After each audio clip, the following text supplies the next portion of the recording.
guardé un mes y medio, no salí, le cogí miedo, con todo respeto. Escuché muchas muertes, esa verdad, esa mentira, no salí. A partir del mes y medio que la necesidad me obligó, me empujó a la calle, lo hago, pero, o sea, yo no me saco la mascarilla por nada del mundo.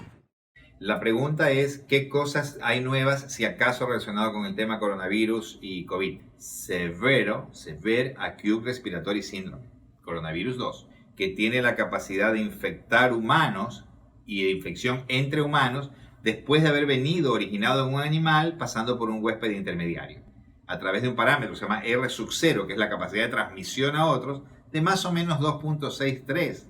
Esto hizo que se generara una pandemia. Yo te transmitía a ti el virus y tú tenías la posibilidad de desarrollar síntomas entre 1 a 14 días después de que yo te haya transmitido el virus. Ese periodo se llama periodo de incubación.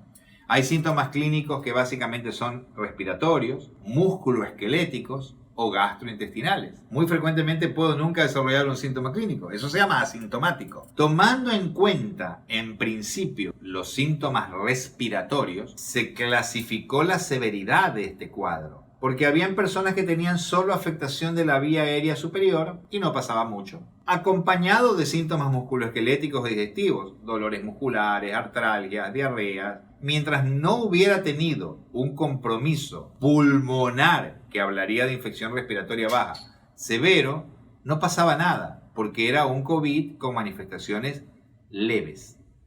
Una vez que este COVID afectaba al pulmón, ese compromiso por COVID se llama neumonía por COVID, disnea o sensación de falta de aire y aumento de la frecuencia respiratoria, lo que se llama taquipnea. Y eso ya hacía que el COVID no fuera leve, fuera moderado.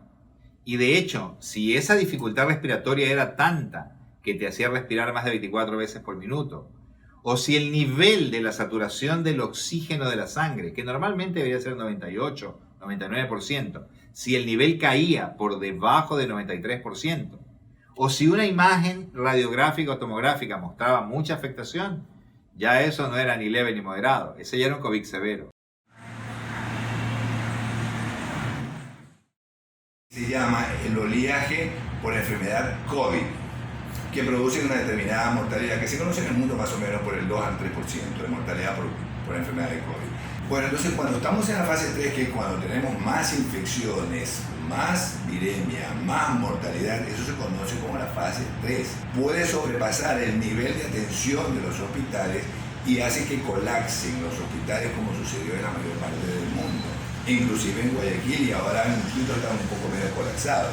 Pero hay otro oleaje, que es los pacientes no COVID, que también tienen urgencias, enfermedades respiratorias, enfermedades neurológicas, enfermedades cardiovasculares, enfermedades renales, etcétera, que tienen urgencias no COVID, que también agregan colapso del sistema de salud y también agregan mortalidad. Y hay un tercer oleaje, que son los pacientes que tienen enfermedades crónicas, como los pacientes que están en diálisis, los pacientes que tienen enfermedades reumatológicas, que necesitaban atención, seguimiento médico, y estos pacientes dejaron de venir al hospital y murieron muchas veces en su casa. Y después está un cuarto oleaje, que es lo que se llama el estrés postraumático. Hizo que muchas personas comiencen a tener síntomas psicológicos, ausencia de atención en su familia, intentos de suicidio, problemas económicos, y todo eso va haciendo que tengamos un estrés que probablemente ese oleaje lo vamos a mantener durante algún tiempo, y probablemente esto también agregó mortalidad. Entonces la mortalidad no solamente fue por COVID, que más o menos de 2 a 4%, como dije, sino que también los pacientes no COVID también fallecieron.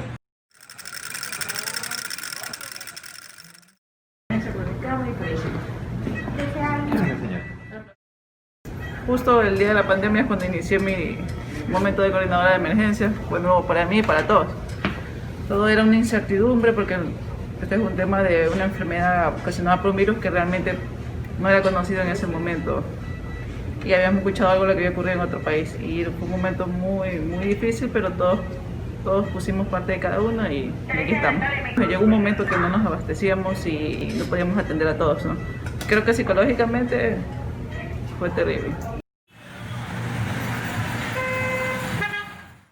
Fue una situación sumamente apremiante, tanta gente que al mismo tiempo se enfermaba, Muchos de los pacientes los manejamos en casa, eran días muy largos de múltiples mensajes, inclusive de llamadas, de escribir, de mandarle WhatsApp, tomarle fotos, me acuerdo las recetas. Y luego obviamente aquí en los hospitales, junto con la gente que hacía más que nada intensivos, veíamos en conjunto, ¿no? Gran cantidad de pacientes que estaban abarrotados, las clínicas, tratamos de tomar las mayores medidas del caso. Y yo creo que esto a la larga, al inicio, nos llevó obviamente a una alta mortalidad, una vez que luego ya se aprendió poco a poco a finales de mediados de abril, de más o menos cómo tratarlo, de dar estas drogas antiinflamatorias y dar anticoagulantes, definitivamente disminuyó obviamente el riesgo de la mortalidad. Seguimos con los mismos tratamientos. La hidroxicloroquina y esto está hoy día muy cuestionada. Sin embargo, desde el punto de vista observacional, vimos de que muchos pacientes le dábamos hidroxicloroquina con acitromicina y en cuestión de 24 a 48 horas los pacientes sentían mejoría. Dependiendo del examen de laboratorio, de que se vio unas pruebas de inflamación y de coagulación elevadas, dábamos también meticorten o cortisona. Y yo creo que eso definitivamente es lo que hizo que disminuya. La pregunta dirigida de que si hay algo nuevo, básicamente la medicación es lo mismo. Hay dos drogas nuevas, la una se llama Remdesivir, que es una droga intravenosa, y el otro el Afavipivir, que es una droga rusa, que obviamente todavía no se la ha comercializado, pero básicamente algo nuevo en relación a la enfermedad en lo más mínimo.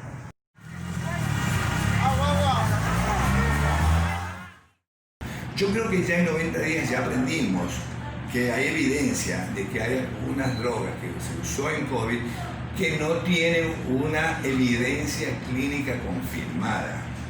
Ya sabemos de las utilidades de la hidroxicloroquina, la cloroquina y de la citromicina y las dificultades que tiene administrar este tratamiento, así que deberíamos ser muy respetuosos hasta que aparezca buena evidencia médica.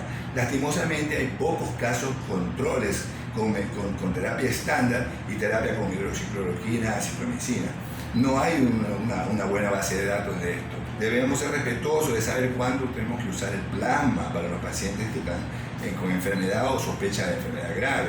Yo creo que ya aprendimos que la evidencia médica es imprescindible para el tratamiento de los nuevos pacientes, para ya no cometer los mismos errores o hacer las cosas porque nos venían y no teníamos otra cosa que hacer. No hacer nada creo que es un error, pero hay medidas estándar que no se tienen que abandonar. El síndrome de dificultad respiratoria por COVID o no COVID está bien estandarizado y hay que aplicarlos y agregar, si es COVID, la medicina que tenga buena evidencia médica para tratar de disminuir los efectos de la enfermedad grave, sobre todo a ese 2% de personas, de pacientes que fallecen.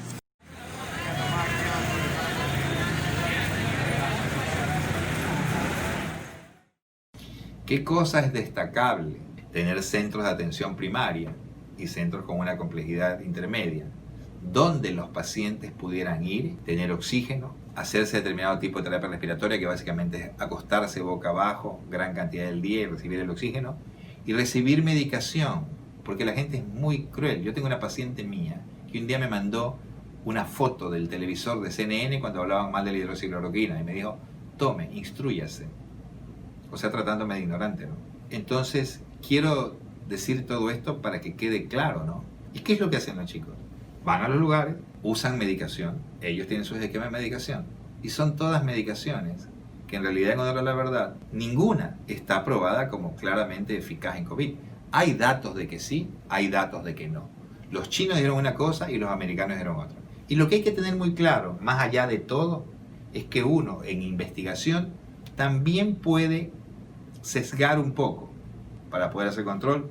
Siempre detrás de todo esto, siempre hay intereses fuertes. Se posiciona un medicamento X, Y o Z y esto mueve la bolsa. Nosotros, ecuatorianos, tenemos una tendencia en general a ser acomplejados. Lo digo a título personal. Entonces no procedemos hasta que no se nos diga de tal o cual manera. Pero en esta pandemia sí tuvimos una opción, porque tuvimos que tratar de salvar gente. Tomaron decisiones médicas que podrían ser muy criticables. Y no estoy hablando de que esto se trate de buenos o malos. Estoy hablando de que hay que hacer cosas y la está haciendo gente pensante.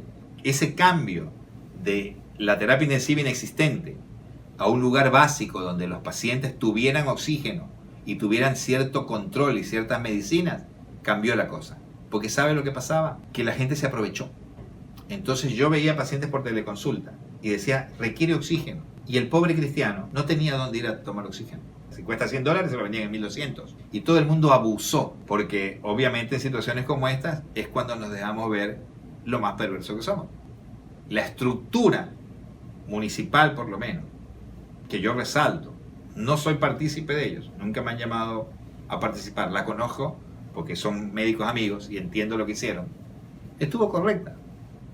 Allí estuvo el tema, en el cambio de frente, de querer tener terapias intensivas que no tenemos, donde los pacientes llegaban críticos y a morir, versus establecer estas estructuras primarias, donde se puedan asistir los pacientes con lo básico. Para la gente que usufructó tanto de los oxígenos, para la gente que se enriqueció con toda la desgracia ajena, que les quede claro que esas muertes, muchas están condicionadas porque la gente no accedió a lo que debió acceder y que constitucionalmente le correspondía acceder. Pero hubo que ver cómo es que había que hacer el esquema. No enloquecerse buscando camas de terapia intensiva y queriendo pedir regalados, prestados o donados respiradores, lo cual está bien. Ojalá tengamos mucha más camas, porque se entiende que debe haber un número de camas por cantidad de población, pero así debe ser. Lo que sé es que no la cumplimos. Pero cuando cambió el frente de la cosa, la situación también cambió. Y estamos hoy, gracias a Dios, mejor. Relacionado, Político, de la alta gama, todo. Así es. Horrible. Te podría contar una experiencia personal, trabajando como médico de primera línea aquí en la atención de emergencia, teniendo como paciente a mi madre infectada por el virus, tener el estrés de estar atendiendo pacientes infectados y también un familiar tuyo, eso te genera mucha ansiedad. Venir a trabajar con la preocupación de que tu familiar, en este caso tu madre, se puede empeorar o agravar, sabiendo las características y el comportamiento agresivo del virus, fueron momentos difíciles de tensión.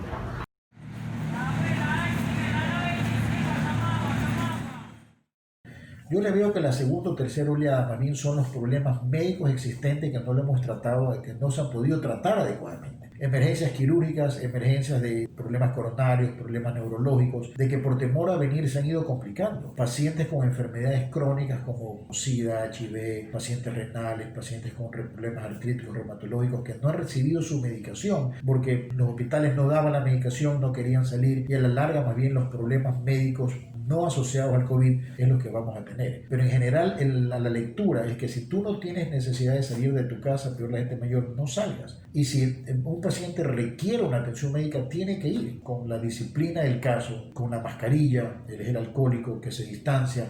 Hoy en día en los consultorios médicos estamos dando citas mucho más espaciadas para que no haya contacto entre una y otra persona, de que cada vez que entra obviamente se le toma la temperatura, se le da gel alcohólico, lavado de manos, no debería haber problema. Pero hay patologías que tú las tienes que examinar, no todo lo puedes manejar solamente por WhatsApp o por telemedicina.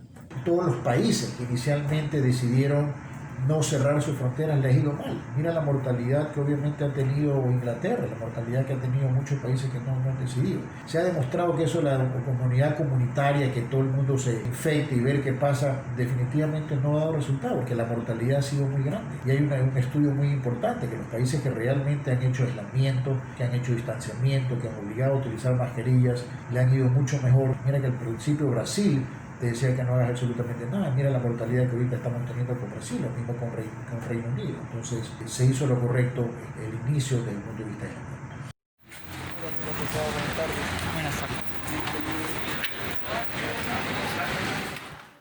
No hay que hacer cuarentena de la población sana.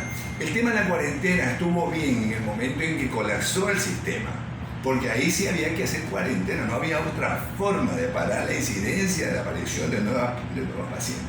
Lo del aislamiento, esto debió haberse hecho. Los pacientes sospechosos deben estar aislados. Los pacientes enfermos en cuarentena o los directos.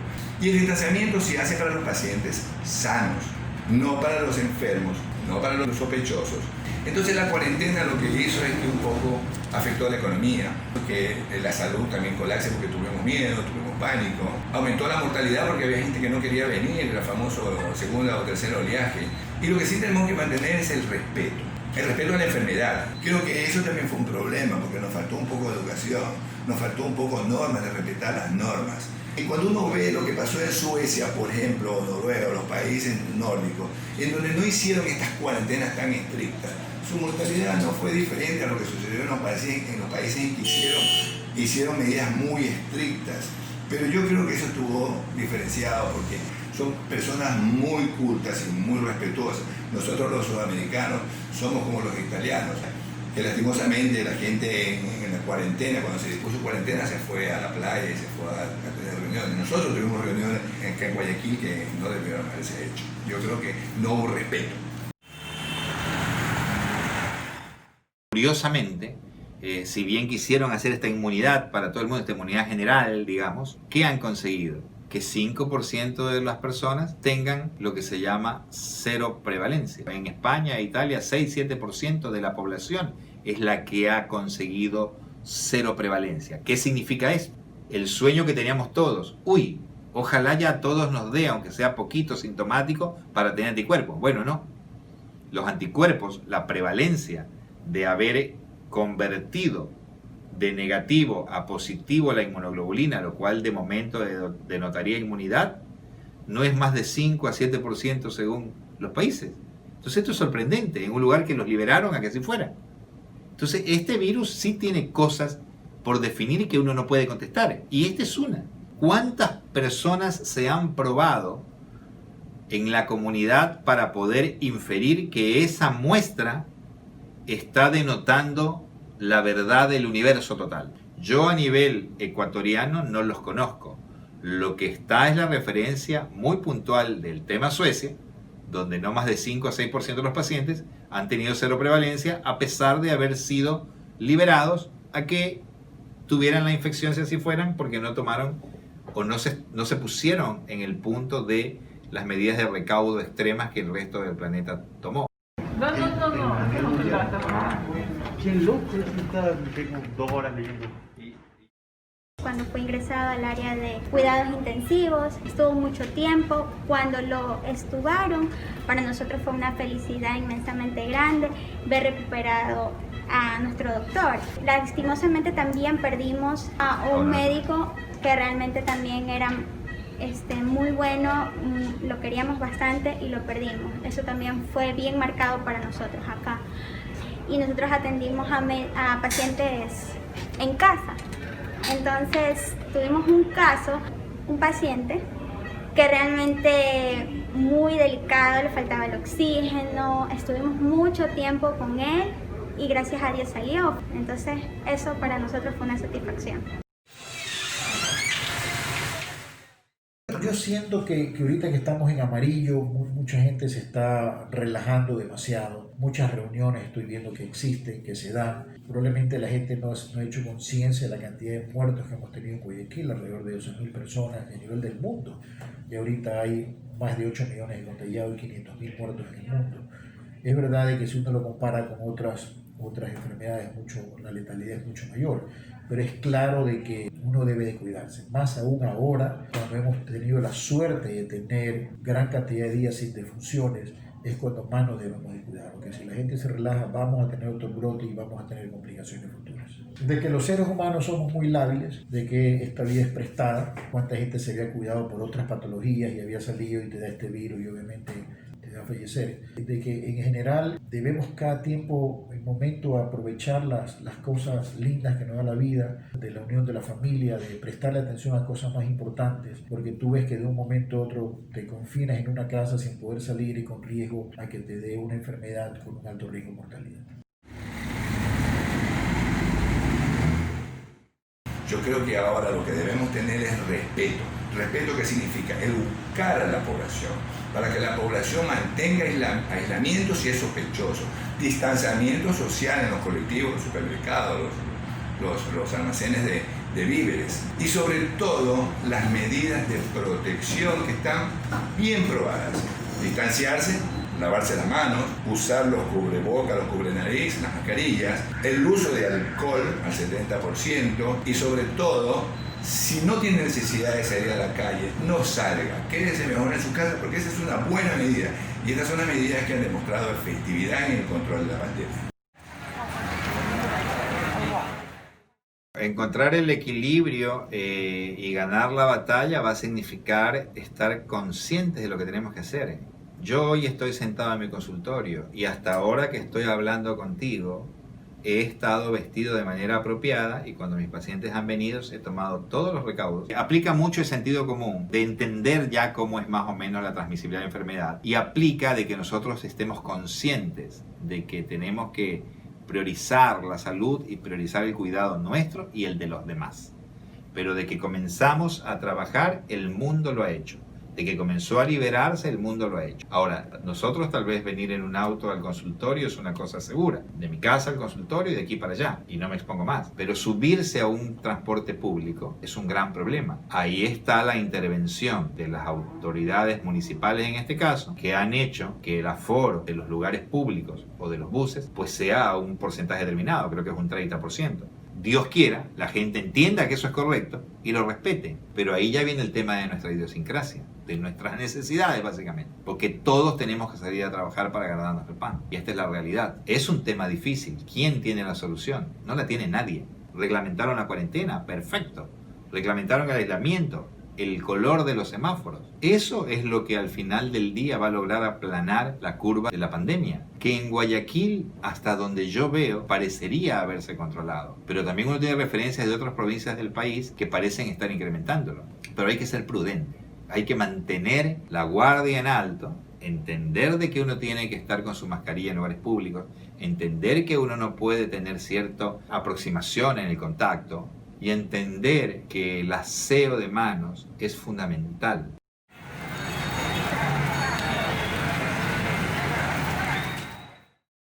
En el momento de lavarnos las manos son cositas que la gente no tomaba mucho atención, ahora ya va a ser algo muy normal y eso ha dejado una huella casi que imborrable en las personas. El aseo de las manos, ahora vamos a usar mascarillas, tomar distanciamiento, ya no va a ser solo porque tosen, sino porque nos va a ayudar a evitar muchas otras patologías. Entonces sí nos va a dejar una enseñanza grande el tema de la pandemia. En esta pandemia la gente aprendió a convivir más, ¿no? Ese es el principal en familia. Vivir la vida al máximo, de verdad que es importante porque verse al punto que yo llegué a ver a las personas muriéndose en casa prácticamente fue para mí fatal. Entonces hay que valorar a tu mamá, a tu papá, a la familia en sí. Ojalá haya gente que aprenda la parte humana de esto y no explote la situación, porque realmente esto ha sido una movida de dinero enorme en el sobreprecio de los insumos, del oxígeno, de las pruebas cualitativas en principio de test rápidos, y que la gente encima de la desgracia que ya tenemos de haber padecido una enfermedad física, orgánica, que generó mucho síntoma y hasta muerte por los grados de severidad que tenía, encima deja un impacto tremendo a nivel mental y a nivel económico, que es lo que va a pasar. Entonces no enfermemos más a la gente, aislándola cuando no hay necesidad. Vayamos a leer y vayamos a aprender bien qué es lo que hay que hacer para no tener a pobre gente que anda con una inmunoglobulina M positiva todavía aislada, o gente que tiene un PCR de la nariz a la semana 4ª o 5ª y siguen aislados como que fuera el día 1. Son temas médicos que es que no quiero perder nunca la oportunidad de poder comentarlos porque son los que más daño están haciendo. Entonces todos aprendimos cosas. Nosotros teníamos una responsabilidad, actualización, y eso es lo que le pedimos a la gente, que no sea tan condenatoria, ¿no? Como hay un día una información X y mañana es Y y pasado mañana es Z, en una enfermedad que nadie puede manejar de una manera diferente porque está demasiado rápidamente activa, moviéndose. Ganamos como médicos, por supuesto que hoy estamos mejor preparados, el sistema está mejor preparado. Aquí los héroes de la película son ellos, y aquí se agregan los auxiliares de enfermería, se agregan las enfermeras, se agregan los técnicos de rayos, de imágenes, se agrega el personal de mantenimiento. Entonces esto es un hospital pequeño, pero que se vio desbordado porque recibió muchísimas emergencias de una enfermedad nueva, que de hecho en todo el mundo ha condicionado lo mismo. Todos tienen cosas interesantísimas, todos somos gente diferente antes del COVID que ahora. Ganamos todos como familia y ganamos nosotros en lo personal como médicos, con la gracia de Dios, con indicaciones que nosotros entendíamos eran las mejores en ese momento y con una muy buena asistencia médica y paramédica, las cosas muchas veces anduvieron bien. Pero en todo caso es súper destacable lo que toda esta gente ha hecho, que son, vuelvo a decir, y me encantaría, ojalá puedas concluirlo así, los verdaderos héroes de la película.